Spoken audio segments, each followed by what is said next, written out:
Disabilities Good evening. December 14th meeting. We're going to get started. We have another member that I know is on his way, and I'm waiting to see for one other member. We'll start with the Pledge of Allegiance. I pledge allegiance to the flag of the United States of America, indivisible, with liberty and justice for all. One nation. Excuse me, I'm a little loopy. Pauline, could you lead the Pledge of Allegiance? I pledge allegiance to the flag of the United States of America and to the republic for which it stands, one nation, under God, indivisible, with liberty and justice for all. We will hold off on a roll call of the members for a few minutes. And we will skip item 1, and I'm just going to go to item number 3 momentarily, which was the CPAC November recap and scheduled December events. CPAC's November recap on November 4th, CPAC offered a training from Triangle Translation Programs, and they addressed issues surrounding bullying, employment readiness, and self-advocacy. Enza Goodwin, who's also our member of the Commission on Disabilities, there is as you can see, when the next part of CPAC, December events, they also had a 6 p.m. Meeting tonight. They're offering training from Mass Advocates. They're going to address postgraduate training and transition. So that's why she's not here tonight. So we would have been able to find out a little bit more information on the Triangle program from last month that they put on. So we won't have much of an update on that. So if there is any updates, we'll see if we can get anything for our January meeting. Item number 4 was CODA's, which is the Commission on Disabilities Alliance monthly Zoom meeting, which took place on December 1st, last Wednesday from 12 to 1:30. Which I usually attend every month, but because of a scheduling conflict with another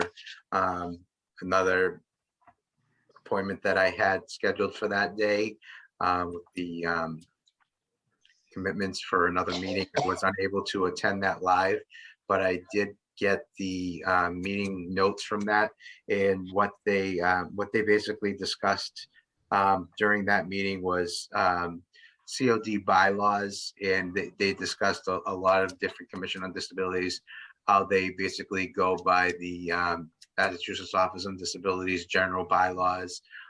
They talked about how Commission on Disabilities set up their commissions. There are several cities and towns that are starting to establish a Commission on Disability. So they basically went over how they can go about doing all that, and they discussed with several new cities and towns that were on the meeting, were asking questions and getting questions and answers back and forth with a few Commission on Disabilities that are been in existence for a while. So they were, it was basically an question and answer session for them, so that they could have help in the do's and don'ts of setting up a Commission on Disabilities. So that's what they used that time for. And also there were cities and towns that talked about snow removal in the cities and towns and how it's handled. That they basically, a lot of the cities and towns, they don't have agencies that handle it for people with disabilities and seniors. As in Revere, as we mentioned at our last meeting, we do have that Snow Angels program that's from the junior ROTC at the high school, but there is this limited availability, and there is, I believe, like a 4 years waiting list on that. It's not done through the Commission on Disabilities Office. It's a program that's offered through the junior ROTC at the high school. And years ago, it'd be great if you could do like a volunteer program for it with students or whatnot outside of it, because of the junior ROTC. That's a program that uses it. Years ago, you would see a lot of neighborhood kids that would go around doing it, but nowadays there is not. So unfortunately, that is a problem. And most of the cities and towns know that that's a need. A lot of disabled residents are living in apartments and whatnot, and hopefully that their landlords will take care of it.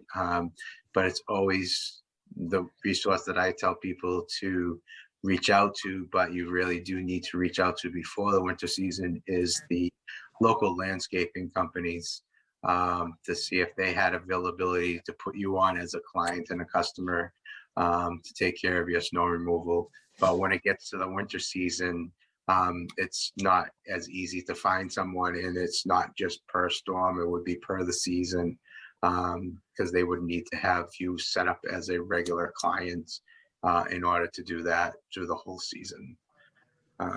And I guess that was similar discussions with the cities and towns at that monthly meeting. So I don't know if anybody had any comments on that. Pauline, I know you have some knowledge about the junior ROTC because you're, Right. Well, I'm yeah, going to tell you honestly, when my older daughter was in it, it was great for up in this area because there were 4 or 5 of them doing it. However, this year, my junior daughter, she is the only one in this district that is shoveling as a snow angel. So that leaves her with, I don't, the list has not come out yet, so I don't know how they're planning on doing it. I know that JROTC, um, they're always trying to get kids to join that as a course. It's a regular class that they have homework, they have tests, they have to prepare the same thing that you have to do in any other class, but I don't believe that their enrollment is as high as it was in previous years, which also lends itself to, what do you now do with those people that have been on the list for a number of years when you only have, like, my one, she obviously cannot do 7 houses by herself. It was different when you had 4 and 5 kids because they could split up. You do two, two, and two, or two, two, and one, and then everybody would go to that last house together. Um, but it's going to play out very interesting, and I think at this point, it's going to come down to just being neighborly and just watching out for the people around you, especially if you know that you have an elderly or a disabled, or whether it's a disabled adult or a disabled child. I mean, and that's even more of a necessity when you think of it. If those parents or the ambulance has to get to that house, what are you going to do? Parent can't be inside taking care of a child and outside shoveling. So I think it's going to, a lot of it is going to boil back down to just making sure your neighbors are okay. From a humane, or from a humanity standpoint. It's too bad that, with all the relief funding that has come through, that there isn't some kind of a snowy day pot where they could subsidize, not necessarily students, but if you're helping a neighbor, or if you're helping 2 or 3, something to reimburse. It wouldn't be bad idea if you could, but I mean, there is no fund. I know that some municipalities have a rainy day fund. I don't know how they use that money a lot of times, but I think at this point we're going to have to look at brainstorming, really. So that's where JROTC Snow Angels are at. mhm. Okay, thank you. Okay. Trying to see what else I can go to until I have another member on here. Um, I had one item that I was going to add as a late item that I can discuss. We had an abbreviated meeting tonight because we were going to be piggybacking with another item after our meeting, but that has gotten canceled. So we had not too many things on the agenda, but I have one late item that I can discuss now. So, which was, actually, I can do item number 5. Um, Item number 5, the Commission on Disabilities member vacancy has been filled. we'll have a new member coming on board. He was confirmed by the appointment subcommittee last Monday night. His name is Robert Brown. He's just doing his paperwork with the city, so he should be at our January meeting, which should be all set, and he'll be ready to go. And he's very eager to be a part of the Commission on Disabilities. So at that time, I'll do a formal introduction, and he'll be able to, let everyone know about his background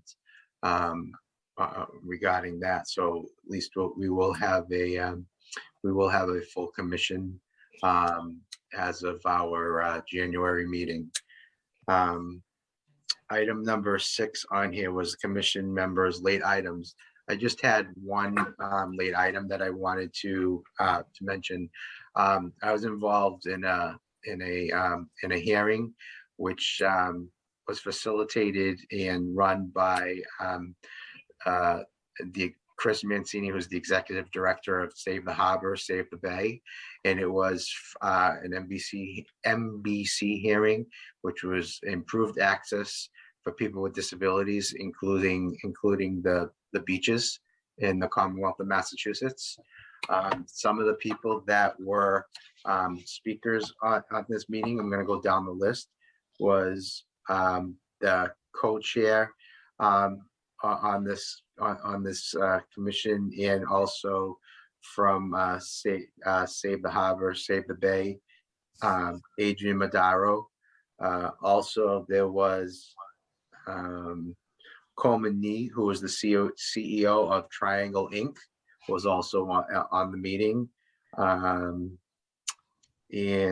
Senator Brendan Creighton, State Representative Joan Machino, Alex DeFranzo, who is the executive director of the Pierce Park Sailing Center, Tom McCarthy, who is the director of DCR's Universal Access Program, the acting commissioner Stephanie Cooper of DCR, Andrea Gale Bennett, who's the 3rd junior vice commander of Save the Harbor, Save the Bay, who facilitated this meeting, had discussions on the beaches.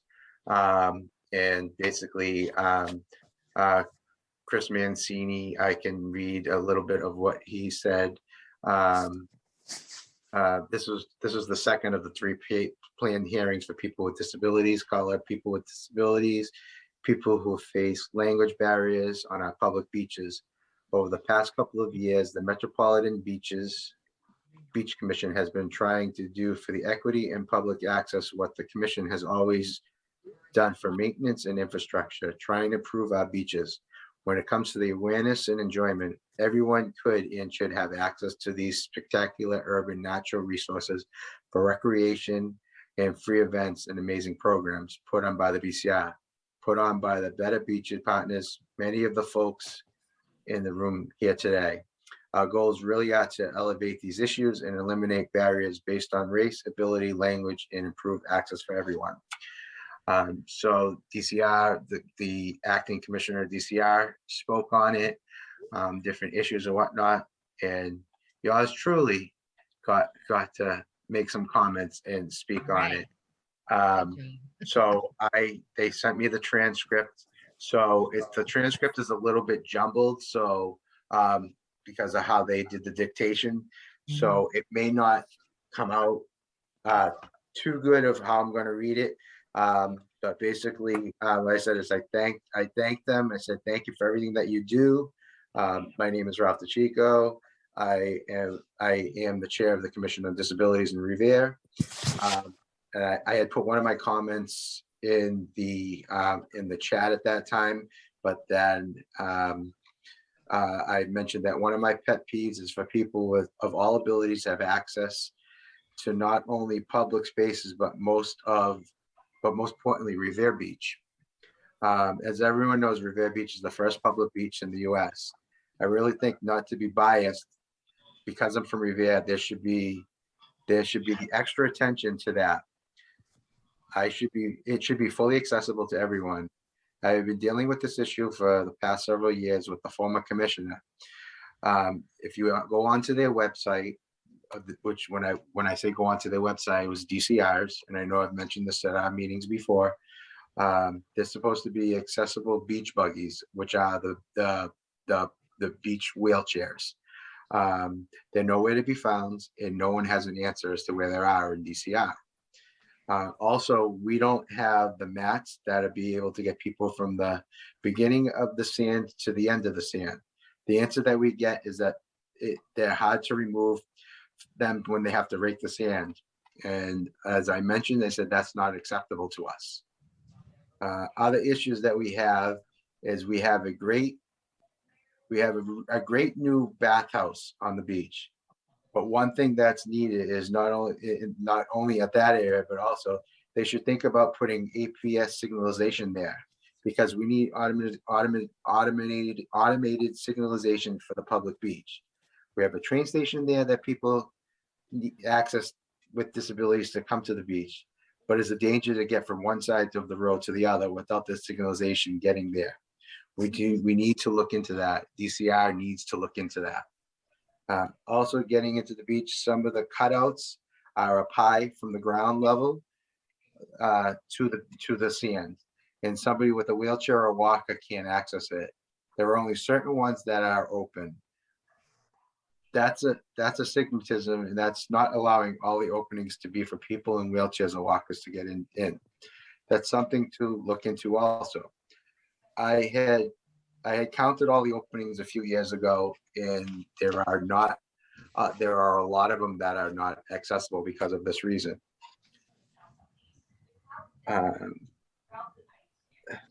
I also counted how many handicap parking signs are located on the beach for vehicles to be able to park. Now that there is parallel parking, there is less parking spots for people to park at. So we may need to designate a few more handicap parking spots down there. Another thing that I like to see done with DCR, every year there's money allocated in the line items for DCR, and a certain percentage of that money, not only mentioning Revere Beach, but any public beach or DCR property, some of that percentage of that money should be used for issues to create ways for our people with accessibility issues to be able to get to those areas. Just drawing out numbers, if there's $30,000 allocated, 15 to 20% of that 30,000 should be set aside for projects and events for accessibility, for people with accessibility issues or needs. Working on that for other issues with other towns and different commissions. I'm working on that with other towns and different commissions to do that. There's line items in chapter 90 money. There should also be a separate allocation for money to go towards people with projects like that. Thank you. That was the end of my comment. I also was, after that, I was also contacted by several people on that meeting. I was contacted by the executive director from Save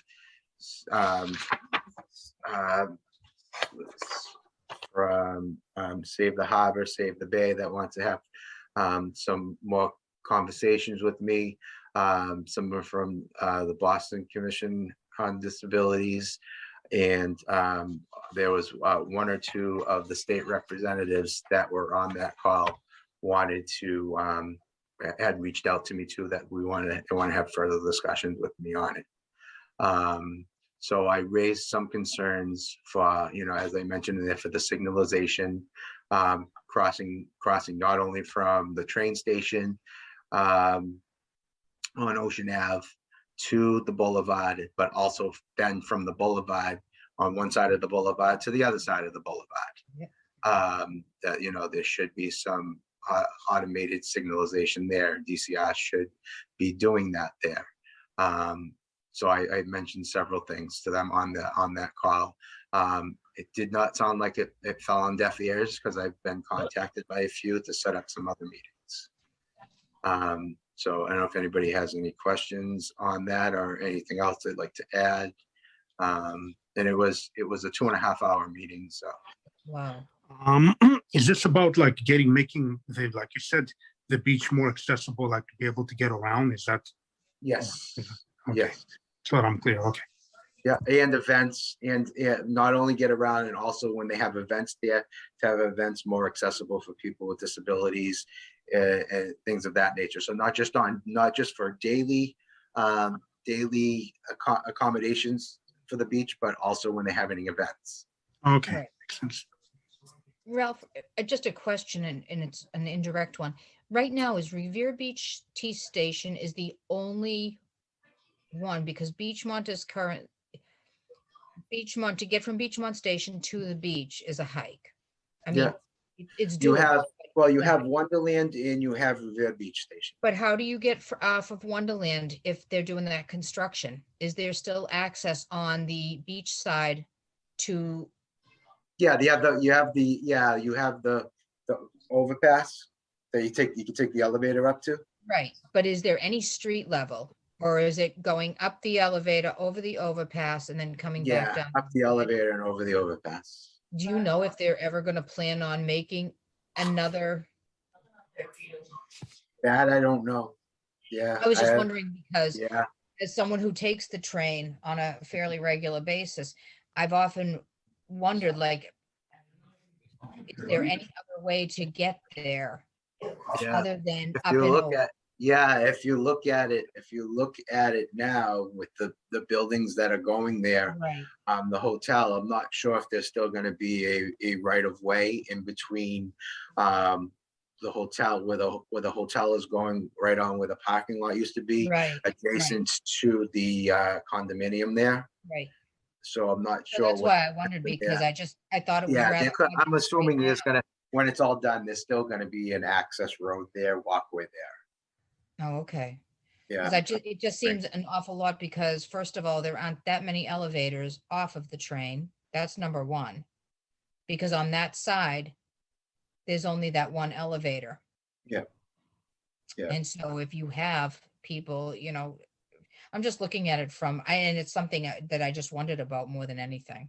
Because Yeah, I didn't see anything that would resemble an access, but yeah.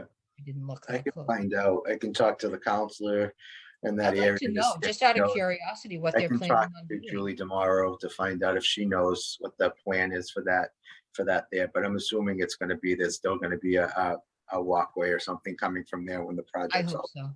I hope Yeah. so, because if you're looking at people coming off of Revere Beach, then you're looking at getting across Ocean Ave, getting across to the beach, and then if they want the bathhouse, coming back down and then crossing back over again. And it just seems that maybe there might be a better way.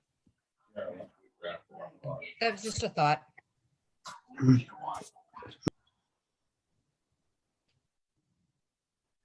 Anybody, any other thoughts or any other comments on that?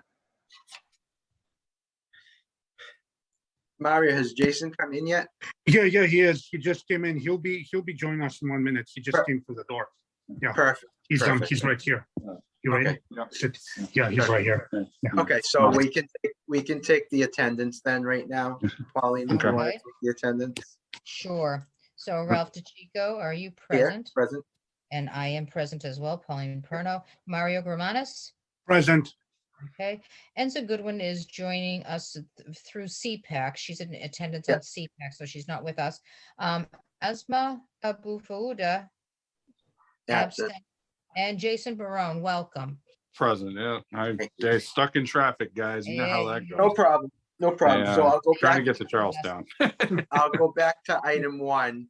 Okay. Asking for a motion to approve the meeting minutes from November 9th, 2021, since we have enough members on it now. So if somebody Yep. wants to make that motion. Motion to approve.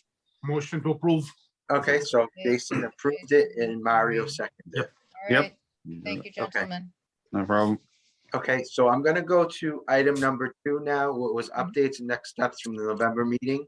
And what we had for the update from the November meeting, what we were gonna do tonight is we were gonna discuss the communication that we sent to the mayor's office, the parking department, and the inspectional service. One thing Yes. that I neglected to do at the last meeting was read the communication that we had sent to everyone, Okay. those departments. So I'm going to read the communication if I can see it. So I'm going to try and read it. So bear with me. It was from the Revere Commission on Disabilities. It was to the City of Revere Inspectional Service, CC Mayor's Office, and CC the Parking Department. From the Yep. City of Revere Commission on Disabilities. The date was November 10, 2021. Good day. It has come to the attention of the commission that there are areas of safety concerns throughout the city with regards to walkways, sidewalks, and lighting. Residents have voiced concerns where sidewalks are blocked and safe passage is an issue.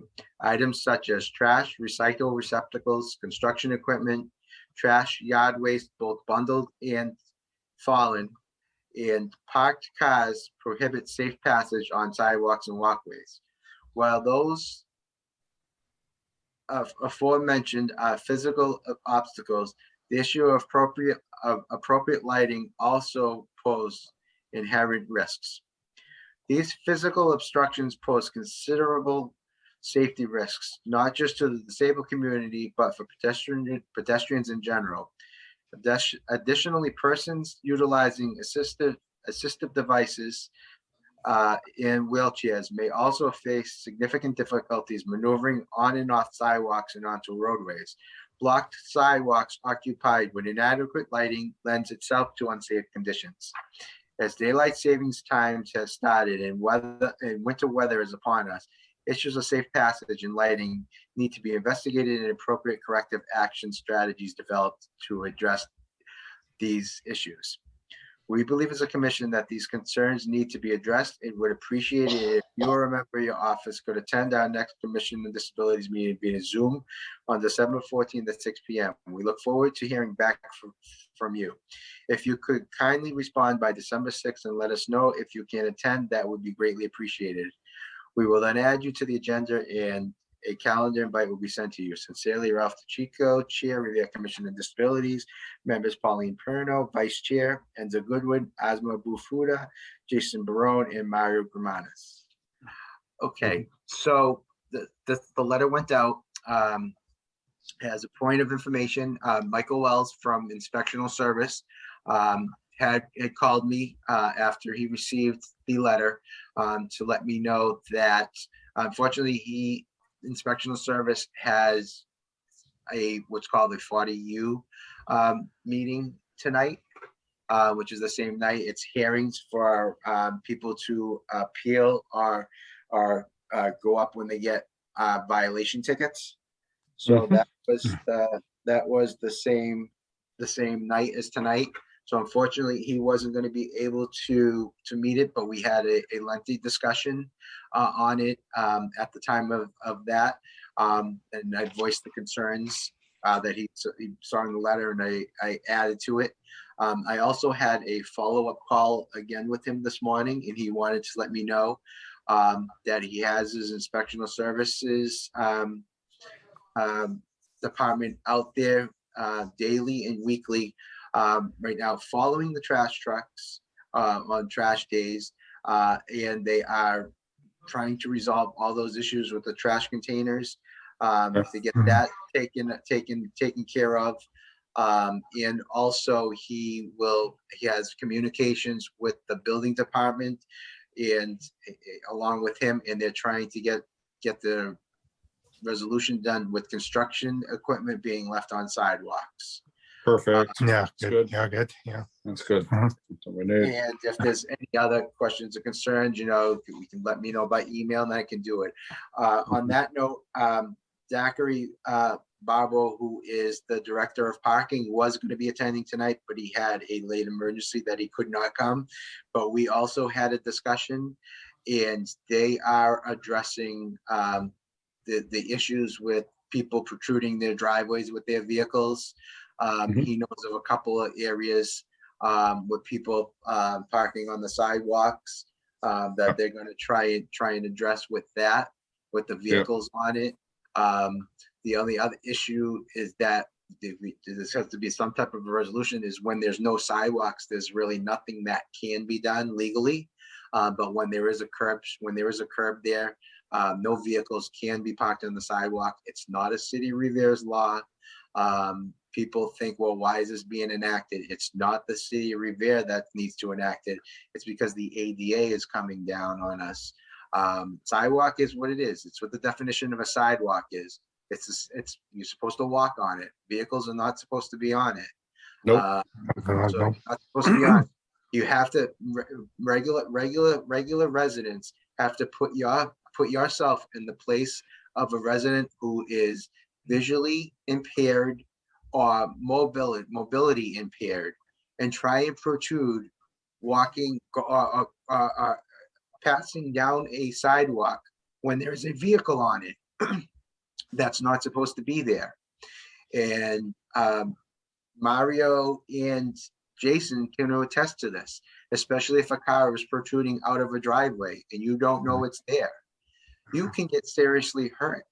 Oh, I've Right. done it. Yep. I hit it, then Happened to me too. and hurt the knee, and you could hit your face too, depending on how high the vehicles are. Right. I've Right. hit mirrors on vehicles because Right. And you everybody's can't- like, well, it's only two wheels on a sidewalk. It doesn't matter that it's only two wheels on a sidewalk. Nope. Sidewalk is for sidewalk. You need Yep. the sidewalk is for people to pass on it. Then in the winter months, it becomes even more dangerous if a car is on the sidewalk. of So course. it's not Well, a city, I it's mean- not a city law, it's not a city, it's a city rule. Do they have a do federal they have ADA. any rules on parking the cars in the yard? Because the example No, there now you can't, so there's nothing that can be done about that. They have to park in their driveways. so they can't be parking in the front yard, because I've seen some of the people that I've seen do that. Yeah, I'm they like, but can't of course park you in got their sidewalk. front yard. They can't park in their front yard. If it's not a driveway, they can't park in their front yard. If anybody sees that, you can Yep. report it to 311. Okay, I will And this do way that, you and get a especially ticket. Yeah, Yeah, you it's get- getting you'll get dangerous. a- I mean, you'll get a service request number, so you'll have a follow-up and it'll be tracked. This is Perfect. what, this is what the parking department wants, it's a parking violation. You can't Right. park on a front lawn. A front lawn is a front lawn. That's why exactly. each house has a driveway. You're not supposed to be able to park your vehicle wherever you want. No, people just do whatever they want though these days. I don't know. I start to wonder the world. Yeah. Rob, So, quick question. No, go ahead and finish. I just have a quick question. no, it's just, Mhm. it's, people need to be accountable and fiscally responsible for people that, have that are visually impaired or mobility impaired. Right. We have to look out for these residents. Mhm. Right. Definitely. You're correct. Will the same sorts of issues be addressed if it's like one of those, the electric bikes and that stuff where those are motorized? I mean, I've seen them parked on sidewalks as well. And although they're not impeding somebody's ability to walk, but they're left on the sidewalks a lot of times, the small scooters, the electric scooters, I'm not talking about assistive devices now. I'm talking about, like, I see the kids on the segways and that stuff. But these Right. are actual bikes that you can alternate between pedaling and going electric. If there's not, but my understanding, if there's not a bike rack Mhm. anywhere, any type of a bicycle, motorized or not, is only supposed to be put where a bike rack is. Okay. Yep. They're not That's supposed to my do that, and understanding. especially I'm seeing motorized. I stand corrected if I'm wrong. Yeah. Yeah. I see a lot of that just because I'm in different parts of the city at different times. And I know that there is as a matter of fact, I almost had a head on with a gentleman that was on one because he was coming up the street the wrong way and I was coming down the street the right way, and I didn't see him. Yeah. Which, Then the other issue is a lot of these electric scooters that kids, teenagers, young adults, they're riding them on the sidewalk. They're not supposed to be riding them on the sidewalk. we get a lot No. of that in summer as well. Yes. Yes. Okay. That Good to is know. another issue that the city needs to tackle, because that causes issues with people with mobility and visual Mhm. impairments. Yep. Yeah, they do bikes a lot. I've noticed I that even in noticed, Boston, yeah. sometimes there are Mhm. people riding bikes on the sidewalk. And we're like, even over here in Charlestown where we're staying at the hotel, they have the bridge temporarily because they're Mhm. working, so it goes over the water, and they're coming through on there. You're not supposed to do that. Yeah. They're supposed to be, that's not a safe place to do that. It's a bridge. I mean, it's right over water. You could fall or get hurt, even though they've got the railings that you never know. Things do give way due to weight. I don't know. That just seems wrong to me. But Correct. yeah, they forget about us. I think that's what it is, Ralph. Yeah. Well, it's not- Just- I don't think it's that they forget about us. It's they need to be reminded, Right, and they And it need needs to to be know, enforced. and it needs to be enforced. Yeah. right. I'm not thinking. Yeah. No, And they need to know that it's not just a Revere rule or law. It is a federal rule and federal law and ADA law. Mhm. right. And everybody will say, why is Revere enforcing this type of a law? It's not Revere. Right. And we hope none of this is ever repealed. Now the Supreme Court is going a little haywire these days. So let's hope this all stays. I don't know if anybody else has any questions or any other comments on that or. But that's where we are on that. So I think I went back to the 2 items that I had to skip until Jason came back. Mhm. I don't know if Jason, if you had any, I can go back to item 6 to see if you had any late items you wanted to add. Oh yeah, I think what did I miss? Anything else that was related? I think you and I talked about that new training thing that you sent us, which I saw. Mhm. You and I No, talked yeah, I about. didn't talk Yeah. about that. If you wanted to discuss that as a late item. Yeah, we can bring that up. I mean, that's I don't know if everyone else really saw that, but that had to do with mobility training. We had that in Georgia where they would call it travel training, and they were trying to convince people to get trained how to ride the public transit so they would not utilize the paratransit services, I think was the original goal. They wouldn't kick you off, but it was just try to get people to do that. And not that that's a bad thing for the team, but I just think there's, especially with the virus right now, we need to be very cautious. Now we'd also want to know, are those people certified? Because mobility instructors have specialized training and certain things they have to meet before they can take folks out in that fashion. So I'd want to know who the staff are that they're hiring. Are they trained? Are they certified? I wouldn't want just anybody doing this. That would be a concern. So we need to find that out before that gets fully implemented. And like I said, if you want to follow up, if that can be one of your items to follow up on. Sure. Leave that. Yeah, that Yeah. could be one of the things, that will be one of the things that I'm going to leave for you to follow up on. Okay. Yep. I didn't know if you had heard anything about it, because I know you tend to go to more meetings than I get a chance No, to. yeah, so, no, that's all I got on that one. yeah. I didn't say much about it. Anyone else have any other late items? I just have one more point of information. I was on a MBTA meeting, I believe it was last week, regarding the ride, and they are going back to their old booking system. Yep. Yeah, they already did. They already Yeah. did. Yep. November Yep. 1st. Yeah, so I just wanted to let everyone know on that. They went back to their old software on that. So I'm not gonna say it's gonna make things better, but hopefully it will help. Yeah. Well, they use Lyft now again, or Uber if you have that under the Flex. So, which they were not on the previous software. Yeah. Really. So that makes a huge difference. Yeah. As a backup tool. Right. So that's why I wanted to bring that up and let people know on that. One other point of information that I wanted to let people know. I received a communication from the mayor's office today, and it's a communication that I believe is on the city website. I'm just going to pull it up briefly. Hold this. Yeah, take it. Yeah. Yeah.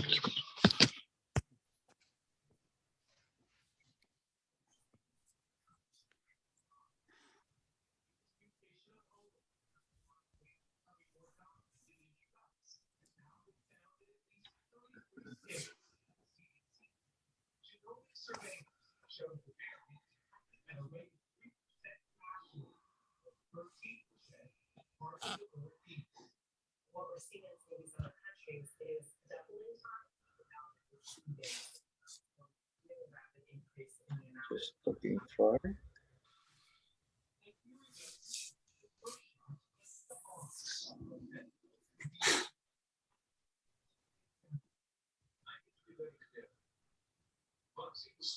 We have a lot of folders, so it takes me a second. I thought I left it open.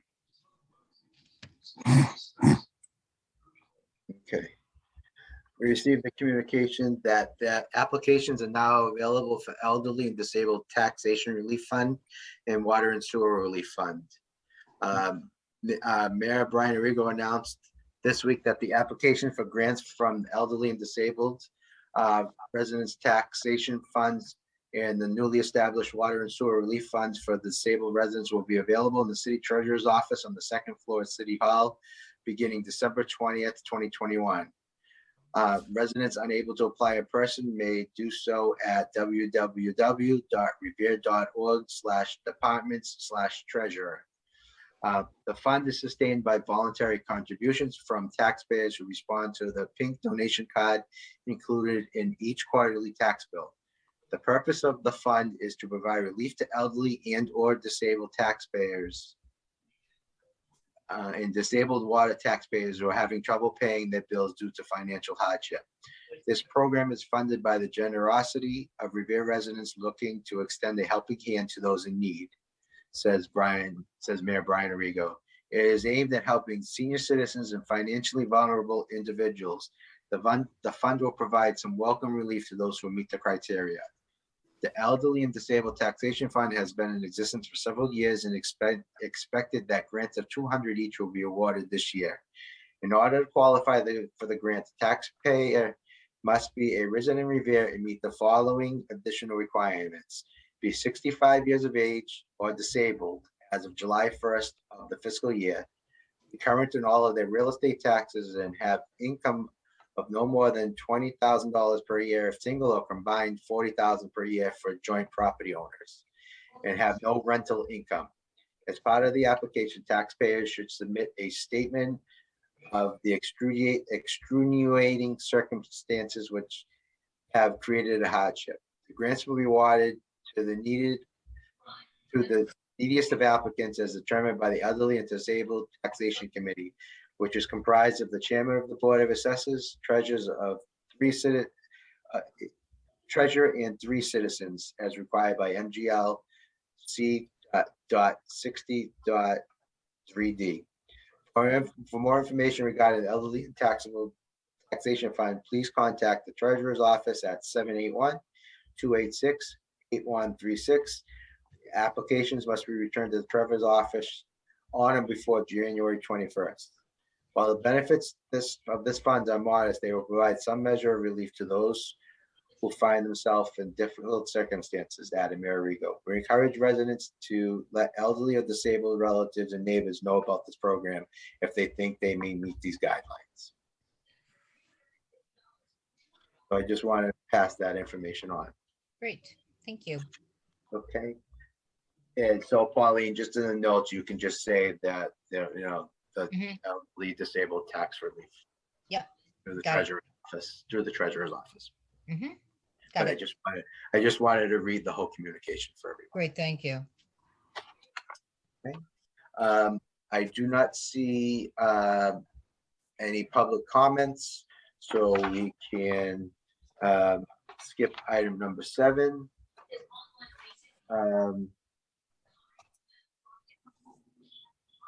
Item number 8 is the reminder, and I can have Co-Chair Pauline please read that.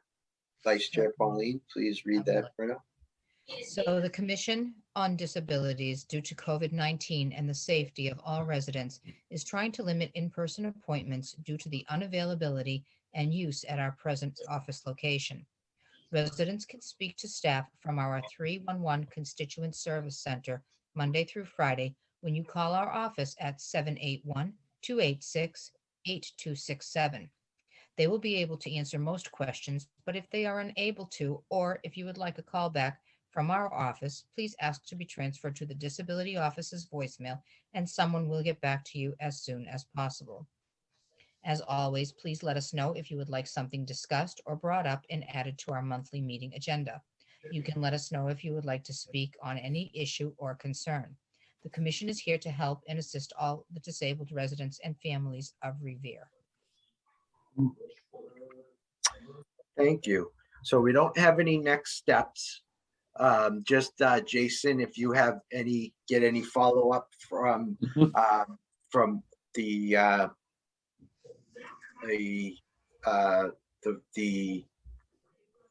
task that I had given you, just send me Yep. notes by the next meeting and we can add Okay. it on. Got it. Our next meeting is going to be, I have the wrong paper here. Let me just grab the right paper.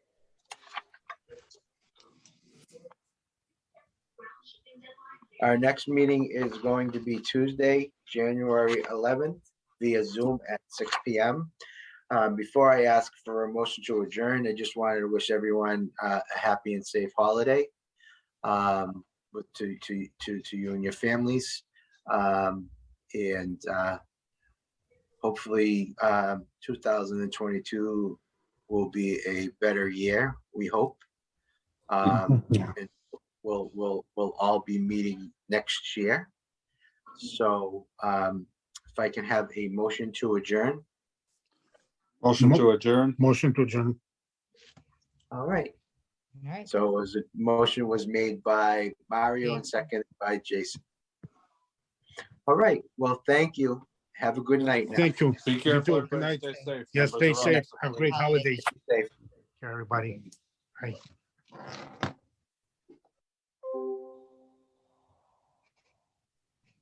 Bye, Polly. Thank you. Good night, Ralph. I'll talk to you. Call me if you need anything.